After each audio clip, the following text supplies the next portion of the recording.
So welcome back student and now this is Vijay हर और आप सभी का दोबारा से बहुत बहुत स्वागत है ये पाठशाला के चैनल में। एंड जैसे कि चैप्टर 3 आप पढ़ रहे थे और इस चैप्टर का हमने पहला पार्ट भी अपलोड किया हुआ है और आप सभी ने पहला पार्ट देखा होगा, आई होप सो। अगर आपने पहला पार्ट देखा है तो आप दूसरे पार्ट को काफ़ी अच्छी तरीके से समझ पाएंगे। तो थोड़ा सा मैं आपको क्विक रिव्यू दे दूंगा कि हमने लास्ट क्लास में क्या पढ़ा था, ताकि आपकी अंडरस्टैंडिंग और बेटर हो सके इस चैप्टर को लेके। अगर आपको याद हो तो हमने लास्ट क्लासेस के अंदर ये पढ़ने की कोशिश करी थी कि हमारी कंट्री के पास दो ऑप्शन थे। हमने कहा था कि यार अपने देश को चलाने के लिए या तो हम मिक्स इकोनॉमिक या तो हम क्या कहते हैं सोशलिस्ट आइडियोलॉजी अपना सकते हैं और या तो हम आपकी कैपिटलिस्ट आइडियोलॉजी अपना सकते हैं। और आज़ादी के टाइम पीरियड पे हमारे पास यही आइडियोलॉजी थी। और हमने आपको थोड़ा सा ये भी बताया था कि भाई बहुत से लोग सोशलिस्ट को अच्छा मानते थे और बहुत से लोग कैपिटलिस्ट को अच्छा मानते थे। तो ज़्यादातर लोगों को तो ऐसा लगता था कि अगर देश को डेवलप करना है तो कहीं ना कहीं हमें वेस्टर्नाइज होना पड़ेगा, जब जाके ही हम डेवलप हो सकते हैं। तो हमारे फ्रीडम फाइटर ने कहा कि नहीं यार, हमें कुछ एक नया टेक्निक और नया तरीका अपनाना पड़ेगा।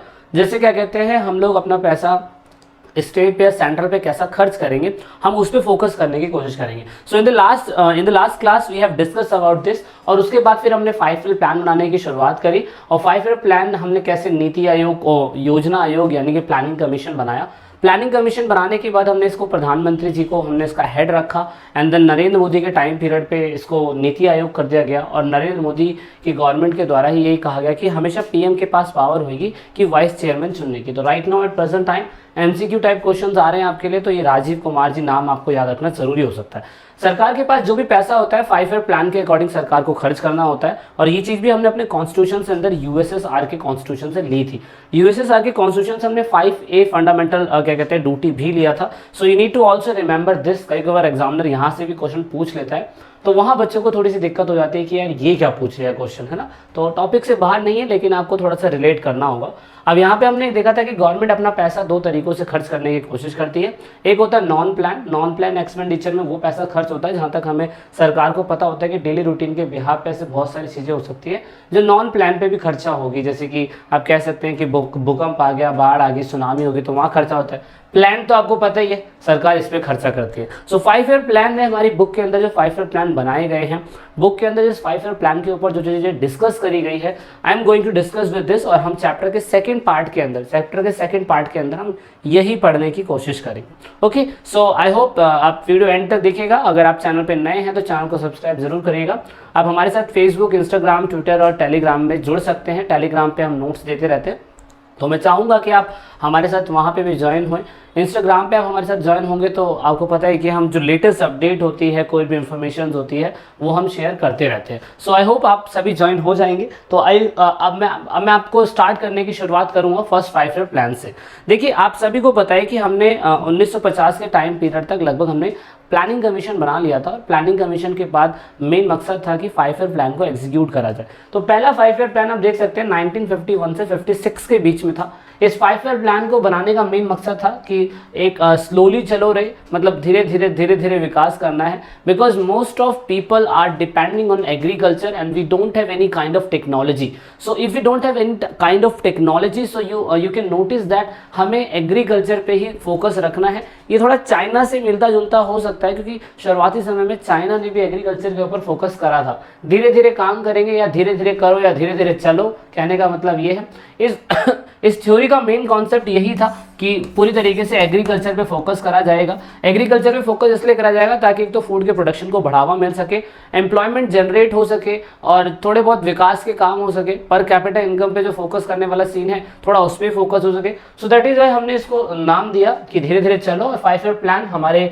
आप देख सकते हैं KN राज जी के द्वारा इसको एग्जीक्यूट करने का मौका मिला था। So you need to understand about this. और आप देखेंगे कि KN राज जी ने एग्रीकल्चर पे फोकस करते हुए कहा कि हमें इन चीज़ों पे फोकस करना होगा। और 5 ईयर प्लान, हमारा जो पहला 5 ईयर प्लान है, वो काफ़ी अच्छी तरीके से काम कर सकेगा। Okay, I hope you getting this point very easily.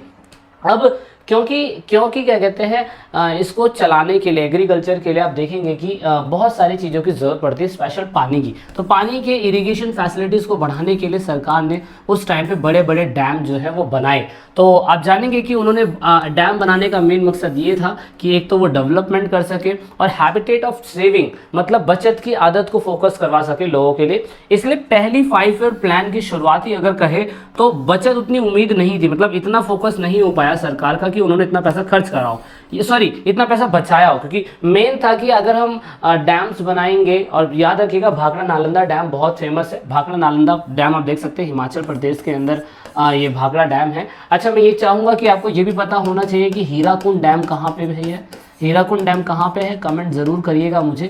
Hirakud dam, ठीक है, ये भी थोड़ा रिलेट करता है, लेकिन शुरुआती समय में हमने भाखड़ा नालंदा जैसे डैम को बनाया।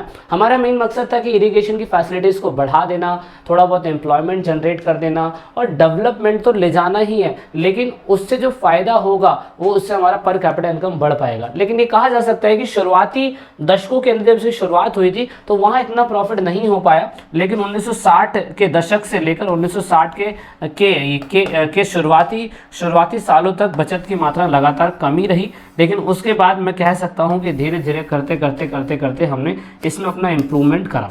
ठीक है, तो ये फर्स्ट 5 ईयर प्लान के ऊपर है, आपको इस पर थोड़ा फोकस करना होगा। अब बहुत से लोग ये भी कहते हैं कि जो सरकार ने शुरुआती समय पे कदम उठाए थे एग्रीकल्चर के लिए, तो लोगों को ये लगता है कि सरकार ने कुछ ना कुछ चीज़ें लूप होल्स छोड़ दिए थे। अब वो है क्या, वो मैं अभी आपको आगे बताता हूँ। आप आई होप आपको पहला 5 ईयर प्लान समझ में आया होगा।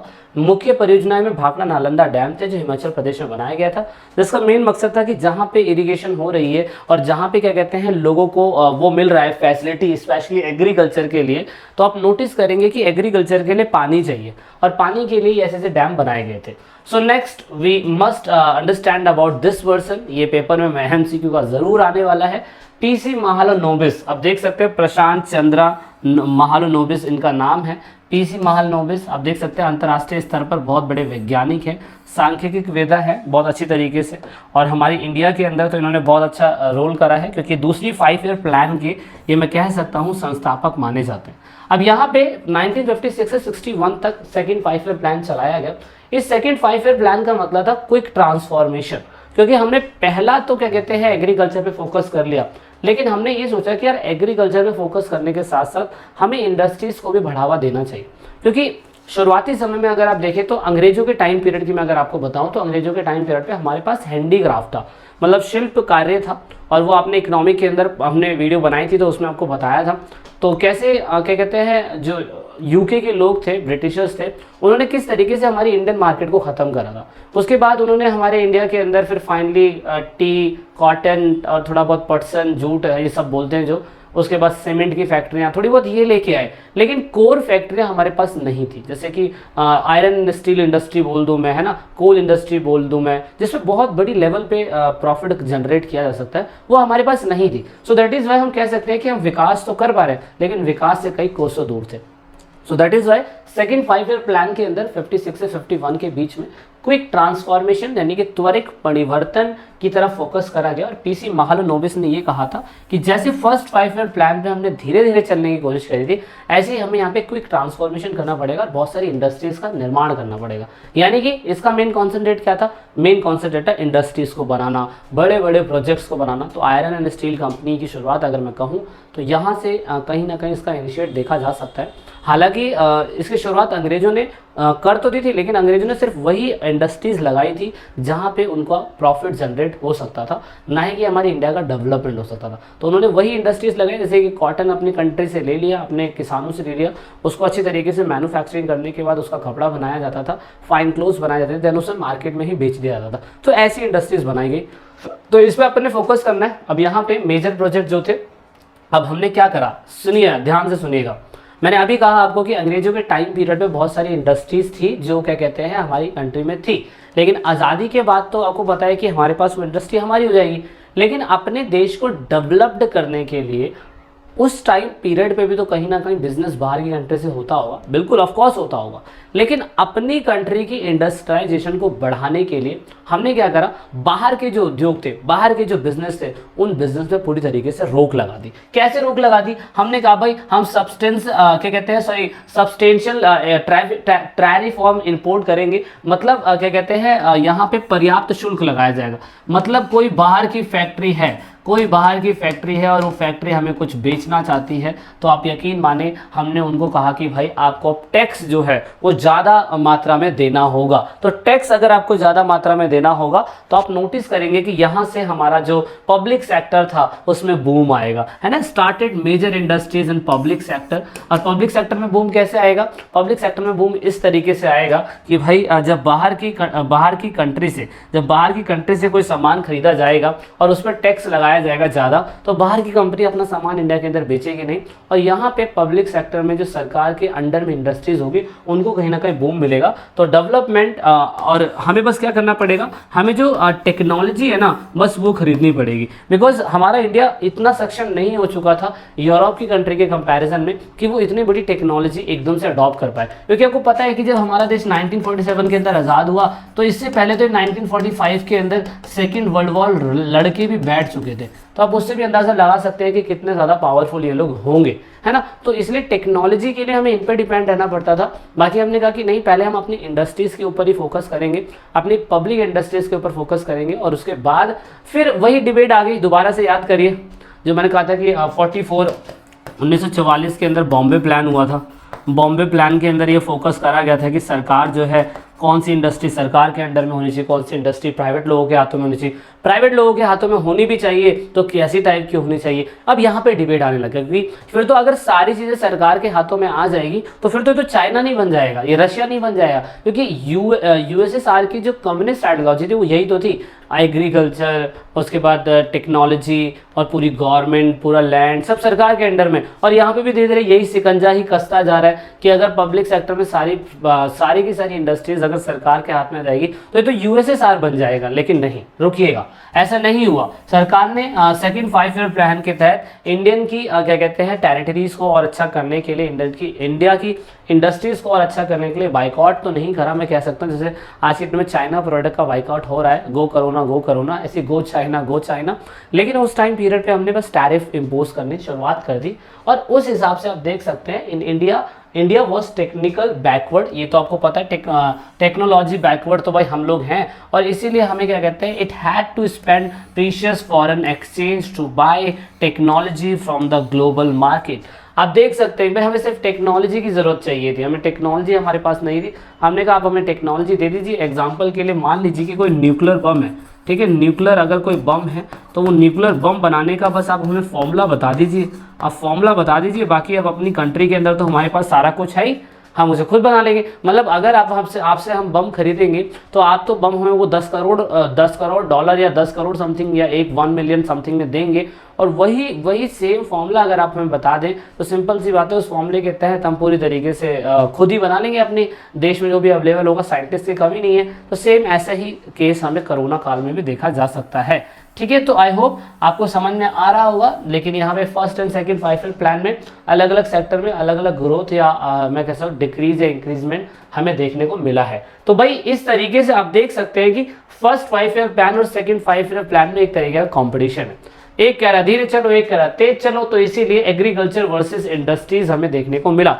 बहुत से लोग ये कह रहे थे कि यार कोई एग्रीकल्चर के फेवर में था और कोई इंडस्ट्रीज के ग्रोथ के फेवर में था। तो वो क्या है वो देख लेते हैं। मुख्य विवाद की चेंज एग्रीकल्चर वर्सेस इंडस्ट्रीज। तो जो एग्रीकल्चर के सपोर्टर थे उन्होंने कहा, जिसमें से जेपी कुरियप्पा है, उसके बाद चौधरी चरण सिंह जी है, चौधरी चरण सिंह जी, उन्होंने कहा कि हमें एग्रीकल्चर पे डेवलपमेंट करना चाहिए, हमें एग्रीकल्चर पे डेवलपमेंट इसलिए करना चाहिए। उन्होंने इस चीज को सपोर्ट करा क्योंकि मैंने बताया ना कि एक पहला 5 ईयर प्लान क्या कह रहा है, पहला 5 ईयर प्लान कह रहा है कि आपको एग्रीकल्चर पे फोकस पहला 5 ईयर प्लान कह रहा है कि एग्रीकल्चर पे फोकस करना चाहिए, और दूसरा 5 ईयर प्लान कह रहा है कि इंडस्ट्री से फोकस करना चाहिए।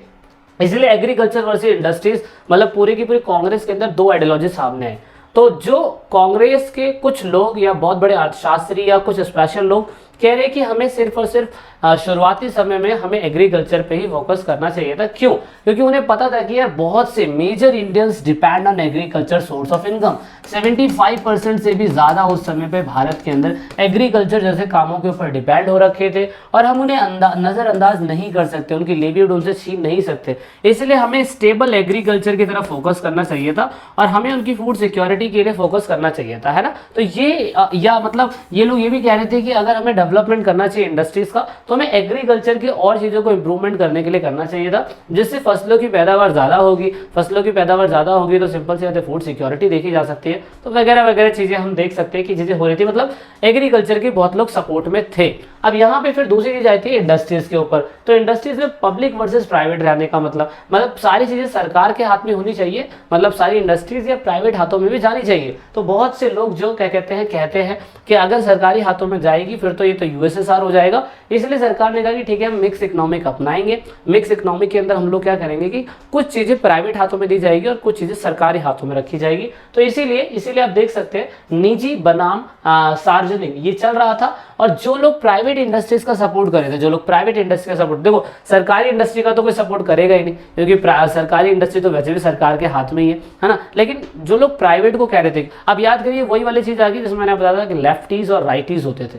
लेफ्टीज और राइटीज मैंने आपको ध्यान दिलाया होगा। लेफ्टीज में मैंने कहा था कि वामपंथी लोग होते हैं जो कहते हैं कि गरीबों की मदद करनी चाहिए, गरीबों की डेवलपमेंट पे फोकस करना चाहिए, जबकि राइटीज कहते हैं कि नहीं यार इंडस्ट्रीज की डेवलपमेंट होनी चाहिए और उसमें सरकार का इंटरफेरेंस नहीं होना चाहिए। तो इसीलिए यहाँ पे क्या कहते हैं सपोर्टर्स ऑफ प्राइवेट इंडस्ट्रीज में कहा गया कि private sector in India not enough space and support to, मतलब उन्होंने सपोर्टर्स ने कहा होनी तो चाहिए, प्राइवेट इंडस्ट्रीज भी होनी चाहिए। अगर सब कुछ सरकार के हाथों में भेज दिया जाएगा, एमटीएनएल, उसके बाद गैस, उसके बाद क्या कहते हैं पेट्रोल, और उसके बाद ड्रिंक यानी कि वाइन बियर, ठीक है, उसके बाद क्या कहते हैं आपका रिजर्व हमारी चीज़ें होती है ना, रिजर्व हमारी चीज़ें जैसे कि पैसा हो गया, रिसोर्स हो गया, ये सब सरकार के हाथ में थी, और सरकार के हाथों में है तो गड्ढे में जा रही है। अब आप देख सकते हैं अभी भी चल रहा है बहुत कुछ, एयरपोर्ट सब इनके अंडर में होते हैं। तो इन्होंने कहा कि यार अगर पब्लिक सेक्टर ही सरकार के हाथों में रहेगा तो सरकार तो पूरी चीज़ों की मालिक रहेगी,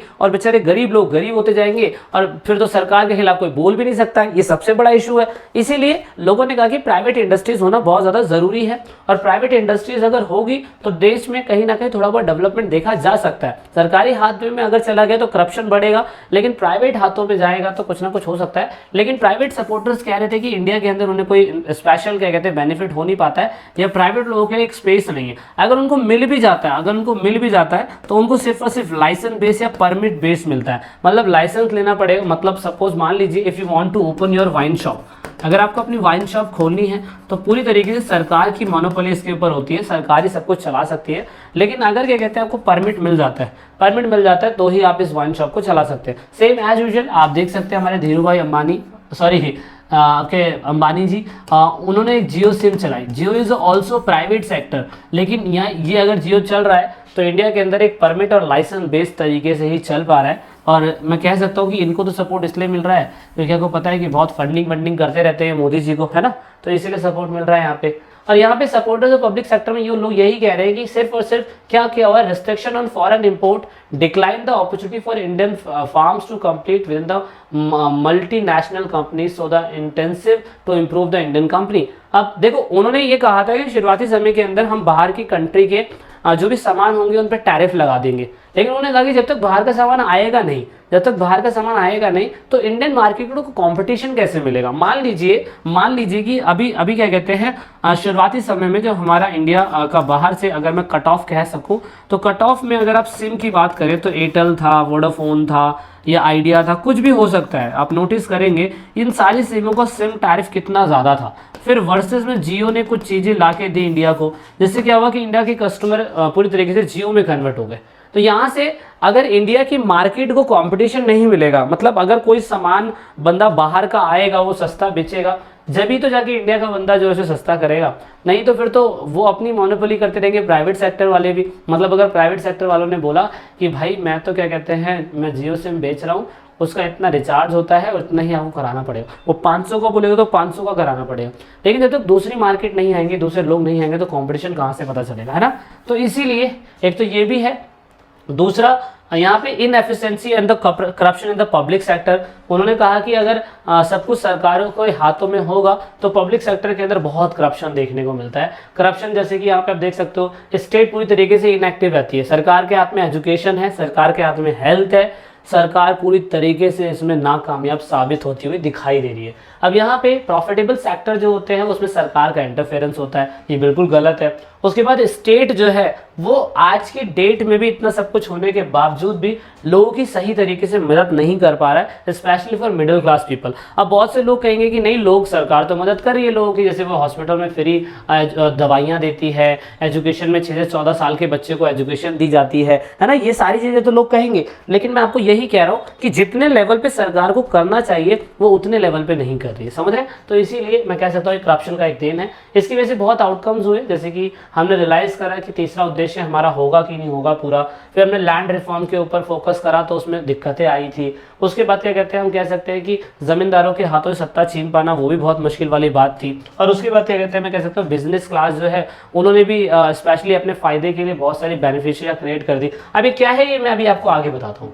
देखिए, अब आपको पता है कि इकोनॉमिक ग्रोथ का मेन मकसद यही होता है कि हमें डेवलपमेंट करना है। अब चाहे इंडस्ट्रीज के हिसाब से डेवलप करें या एग्रीकल्चर के हिसाब से डेवलप करें, तो अगर आप देखेंगे कि हमें अपने देश की आर्थिक नींव मजबूत करनी है ना, तो एग्रीकल्चर करना ज़रूरी तो है, लेकिन सबसे ज़्यादा पैसा हमारे टेक्नोलॉजी से और हैवी इंडस्ट्रीज से ही आता है। हालांकि एग्रीकल्चर से भी आता है, लेकिन एग्रीकल्चर से आज की डेट में इतना नहीं आता है जितना हमें टेक्नोलॉजी वाली चीज़ें दे सकती है ना। तो इसीलिए हमें इंप्रूवमेंट करना पड़ेगा ट्रांसपोर्ट के अंदर और कम्युनिकेशन फैसिलिटीज़ के अंदर, हमें बहुत अच्छा इंप्रूव करना पड़ेगा। और हमने भाखड़ा नालंदा जैसे डैम तो बनाए थे, लेकिन उसके अलावा भी हमें दूसरे और डैम्स का निर्माण करना पड़ेगा, जिससे ही हमारी आर्थिक नींव जो है वो मजबूत हो सकती है।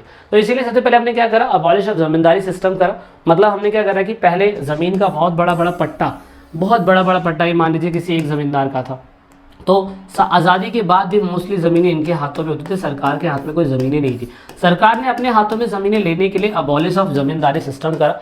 अब अबॉलिश ऑफ ज़मींदारी सिस्टम आपको इतिहास में मैं पढ़ाऊंगा ज़्यादा डीपली, इसमें बस आप इतना समझ लीजिएगा कि जो सरकार क्या कहते हैं ज़मींदारों के हाथों में बड़ी बड़ी ज़मीनें थी, उन ज़मीनों का क्या कहते हैं चकबंदी करा गया।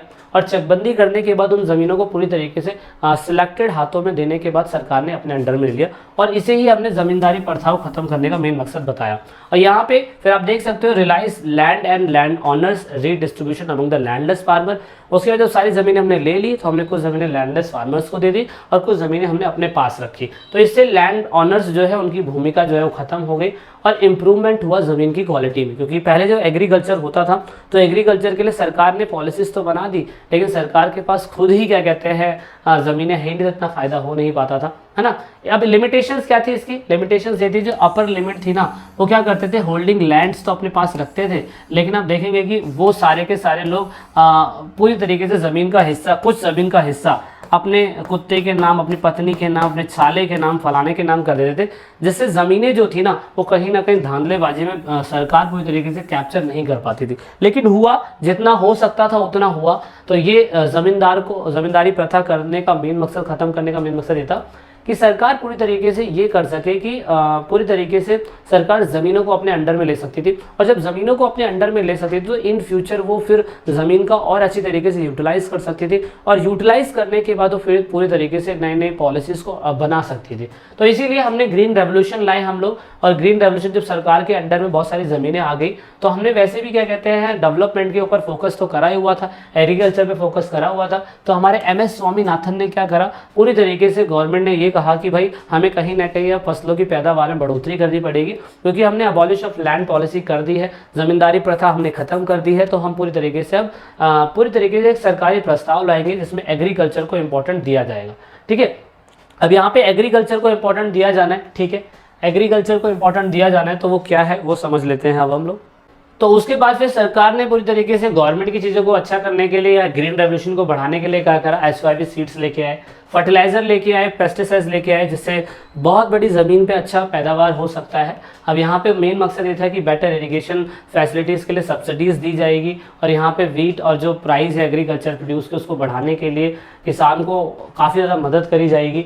अब यहाँ पे दूसरे डेवलपमेंट ये थे कि सरकार ने यही सोचा कि हम डेवलपमेंट तो करेंगे, लेकिन आप देखेंगे कि जो लेफ्ट विंग के लोग थे, वामपंथी लोग थे, उन्होंने कहा कि इसे मिडिल क्लास और ज़्यादा बड़ा है। क्योंकि आलोचनाएं ये हुई है कि जब ये क्या कहते हैं आपका ग्रीन रेवोल्यूशन चलाया गया था तो इसका फ़ायदा सिर्फ और सिर्फ आप देखेंगे बड़े बड़े ज़मींदारों को हुआ, जिनके पास बड़ी बड़ी ज़मीनें थी। सरकार ने हालांकि ज़मींदारी प्रथा के तहत उनसे ज़मीनें ली तो थी, लेकिन ज़्यादा ज़मीनें ले नहीं पाए, और इसका फ़ायदा सिर्फ और सिर्फ एक ही फसल पे हो पाया, और नॉर्थ के उन्हीं प्लेसेस पे ग्रीन रेवोल्यूशन का फ़ायदा हो पाया जहाँ पे क्या कहते हैं ये ग्रीन रेवोल्यूशन चलाया गया। साउथ में, असम की साइड में, जम्मू कश्मीर की साइड में, ये राजस्थान की साइड में, यहाँ की तरफ एग्रीकल्चर का कोई फ़ायदा हो ही नहीं पाया ग्रीन रेवोल्यूशन का। तो ये सबसे बड़ा लॉस देखा गया था। तो थोड़ा सा ये देख लीजिएगा कि ग्रीन रेवोल्यूशन चलाया कब गया था, ग्रीन रेवोल्यूशन के नेगेटिव और पॉजिटिव इंपैक्ट क्या है, ये पेपर के अंदर एग्जामिनर आपसे पूछता है। अब क्योंकि एमसीक्यू टाइप क्वेश्चन आ रहा है, तो ग्रीन रेवोल्यूशन को चलाया किसने, कब चलाया गया, इसके मैं कहता हूँ फादर कौन थे, father of the green revolution, तो ये चीज़ें पूछी जाती है। ठीक है, फोकस हम ये कहाँ के इलाकों पे ज़्यादा इंप्लीमेंट हो पाया, तो पंजाब और उत्तर प्रदेश में ज़्यादा लोगों को फायदा हुआ। इतने टाइप की ग्रीन रेवोल्यूशन हमारे इंडिया के अंदर हुई है। अभी सारे के सारे रेवोल्यूशन आपको याद करने की ज़रूरत नहीं है, आप देख सकते हैं यहाँ पे आपको ब्लैक है, ब्लू है, ग्रीन है, और उसके बाद क्या कहते हैं ग्रे है, पिंक है, रेड है, राउंड है, सिल्वर है, सिल्वर फाइबर, वाइट, येलो, सारी रेवोल्यूशन है। इतना नहीं पूछ रहा, लेकिन यूपीएससी में जब तैयारी करेंगे तो पता होना जरूरी है। दूसरा रेवोल्यूशन है व्हाइट रेवोल्यूशन। व्हाइट रेवोल्यूशन में मेन था क्या कहते हैं दूध की सेवाओं को बढ़ाना, क्योंकि शुरुआती समय में क्या होता था, महिलाएं गाय से दूध निकालती थी, उनके हस्बैंड, भाई, बंद या जो भी होते थे साइकिल चला के कई किलोमीटर दूर क्या कहते हैं जाके फिर दूध बेचते थे, और इस प्रोसीजर में बहुत लूप होल्स थे। गाय का दूध निकला तो निकला, बिका तो बिका, नहीं बिका तो खराब हो गया, और नहीं बिका खराब हो गया तो घर वाले कितना पी सकते हैं, तो बेचारी जो मेहनत कर रही है मॉर्निंग से उसकी मेहनत खराब, जो लेके जा रहा है इतनी दूर उसकी मेहनत खराब, अब फाइनली अगर दूध नहीं बेचा तो दूध को फेंकना पड़ जाता था। तो ये बहुत दिक्कत वाली बात थी। इन दिक्कत को खत्म करने के लिए सरकार ने स्पेशली एक व्हाइट रेवोल्यूशन चलाया। Doctor Verghese Kurien is one of the most important person जिन्हें milkman of the India कहा जाता है। उन्होंने अमूल बेस्ड एक क्या कहते हैं आनंद करके मैं कह सकता हूँ अमूल आनंद करके उन्होंने गुजरात के अंदर ये सिस्टम स्टार्ट करा, रूरल डेवलपमेंट का सिस्टम, जिसमें मेन मकसद क्या होगा कि हर गांव के अंदर, हर जगह के अंदर एक बूथ रखा जाएगा जहाँ पे दूध बेचने वाला उस बूथ पे जाके दूध बेच देगा। उसको कहीं सोचने की ज़रूरत नहीं है कि मेरा दूध बिकेगा या नहीं बिकेगा, वो उस दूध वाले के पास जाएगा, उसका क्वालिटी मेजर इंडेक्स चेक होगा, लैक्टोमीटर कहते हैं उसे, उस मीटर से चेक होने के बाद तो उस दूध की जो भी वैल्यू होगी उस वैल्यू के हिसाब से उसको दूध बेचने वाले को दूध मिल जाएगा, और वो सारा का सारा लोड होके फिर ट्रकों में जाता है, ट्रकों में लोड होके फिर वो मार्केट में जाता है, सॉरी कंपनी में जाता है, कंपनी में साफ़ होता है, और फिर आपको फाइनली वो पैकेट में या दूसरी और चीज़ों के अंदर मिल पाता है। So that is why green revolution का फायदा ऑपरेशन फ्लड 1970 के अंदर स्टार्ट कराया गया, जिसका मेन मकसद था इंक्रीज द क्या कहते हैं मिल्क प्रोडक्शन, और इसका मेन मकसद था कि मिडिल मैन को ख़त्म कर देना, एलिमिनेट द मिडिल मैन, और यहाँ पे डायरेक्टली रेगुलर इनकम जनरेट कर देना उन लोगों के लिए जो बेचारे गाँव जैसे इलाकों के अंदर रहते हैं। ठीक है, तो ये अच्छी बात थी। एग्रीकल्चर के अलावा दूसरे और फायदे भी हो सकते हैं। तो दोस्तों उसके बाद लेटर डेवलपमेंट हुए, ये हमें पढ़ने की ज़रूरत नहीं है, पेपर के अंदर क्या कहते हैं नहीं आएगा, आगे वाले चैप्टर में आएगा।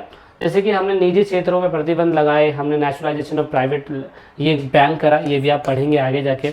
हमने प्रो पुअर पब्लिक जो पुलिस है उसकी अनाउंसमेंट करी, हमने फिर सोशलिस्ट पैटर्न जो है वो हमने बढ़ाने की कोशिश नहीं करी। उसके बाद हमने न्यू इकोनॉमिक पॉलिसी अपनाई, जिसे आप LPG बोलते हैं, ये भी आप आगे जाके पढ़ेंगे। लेकिन इस बुक के अंदर इतना ही है, और मैंने थोड़ा सा ओवरव्यू देने की आपको कोशिश करी है।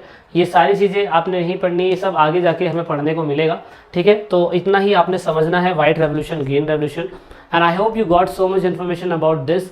कुछ भी चीज़ें छूट गई हो तो मैं माफ़ी चाहूँगा, लेकिन आप थोड़ा बहुत पढ़िएगा, बुक से भी टैली करिएगा, तो आपको काफ़ी हद तक समझ में आएगा कि मैं क्या कहना चाह रहा हूँ। सो इस वीडियो में इतना ही है। वीडियो अच्छी लगी तो आपको पता है क्या करना है, कमेंट करिएगा जिसमें आपको कोई डाउट है, तो टेलीग्राम पे मैं आपको रिप्लाई करने की कोशिश करूँगा, सॉरी इंस्टाग्राम पे, तो आप वहाँ से क्वेश्चन पूछ सकते हैं। जय हिंद, जय भारत, मिलते हैं वीडियो के अगले पार्ट में।